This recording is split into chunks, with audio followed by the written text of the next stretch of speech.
Ce choc entre les deux relégués du top 14, Oyonnax et Agen, sentait bon les hauteurs du classement et les ambitions de remonter parmi l'élite. Mais face aux Oyomens du capitaine Valentin Ursake, ce sont les hommes du capitaine Taylor Paris qui rentraient le mieux dans ce choc de la 9e journée. Mikel puis Kodzo au relais déchiraient le rideau, prenaient les intervalles et mettaient sur orbite leur talonneur Bartomeuf qui était repris de justesse par Hall dans les 22. Darbo se servait de ses avants pour alors créer 2 points de fixation qui passaient par le sol. Tao allait ainsi échouer à quelques mètres de l'embut devant des joueurs d'Autier, Bononato et Gla plutôt fébriles. Finalement, c'est le centre Schlelidze qui était servi comme un avant. Le Géorgien imposait toute sa puissance et tendait le bras derrière la ligne. Après consultation de ses assesseurs, l'arbitre M. Millotte accordait ce premier essai pour le SUA qui marquait sur sa première attaque d'envergure après moins de 5 minutes de jeu. Alors que l'on revoit tout le travail des gaillards du Lot-et-Garonne sur cet essai transformé, le SUA menait déjà 7-0 après le coup de pied de Darbo. Les joueurs du haut-budget avaient toutes les peines du monde à rentrer dans ce match, mais pour un ballon gardé au sol, Étienne diminuait l'écart à 7-3, toujours en faveur des hommes de Blain et Sella. La défense et la conquête à Genèse étaient impeccablement en place face à un Oyonnax plein d'intention mais sans solution. La mêlée permettait à Darbo de rajouter un +3 au tableau d'affichage et voyez cet Agen réaliste mener naturellement 10-3.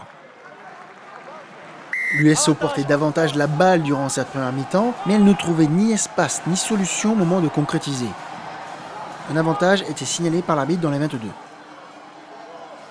Mais il allait être improductif avec ici une chandelle qui en disait long sur l'impuissance des Rouges et Noirs, pourtant meilleure attaque de Pro D2. À la demi-heure de jeu, l'ouvreur Quentin Etienne réalisait un peu plus l'écart à 10-6 après un hors-jeu signifié par Laurent Millotte.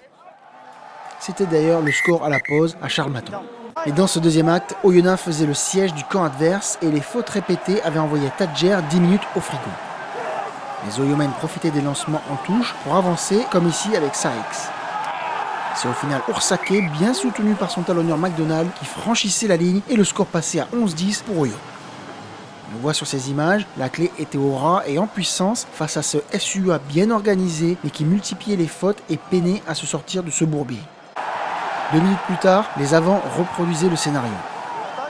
Mais cette fois, on se décidait à écarter vers les lignes arrières.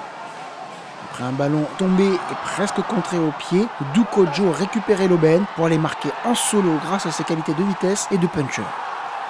À 16-10, et malgré des carences au pied, les Rhône-Alpins avaient complètement renversé le match en faisant preuve de patience et de maîtrise. Darbo passait 3 nouveaux points de loin pour ce 16-13, mais Agen ne parvenait toujours pas à sortir de son camp. À 5 minutes du terme, les joueurs de l'Ain insistaient en sortie de mêlée et Gondran pensait bien en profiter seul après un service de fort. Par 2 fois, Cibré jouait même sens pour servir Maxime Vaux qui allait se faufiler entre 2 défenseurs. Le centre inscrivait le 3e essai de l'USO pour ce qui ressemblait à 21-13 à la balle de match. Mais si les Oyomens manquaient le bonus offensif, les Agenais ramenaient un bonus défensif inespéré après une ultime pénalité de Bouvier à la fin d'un match achevé par ce 21-16 qui contentait presque ses 2 ex du top 14.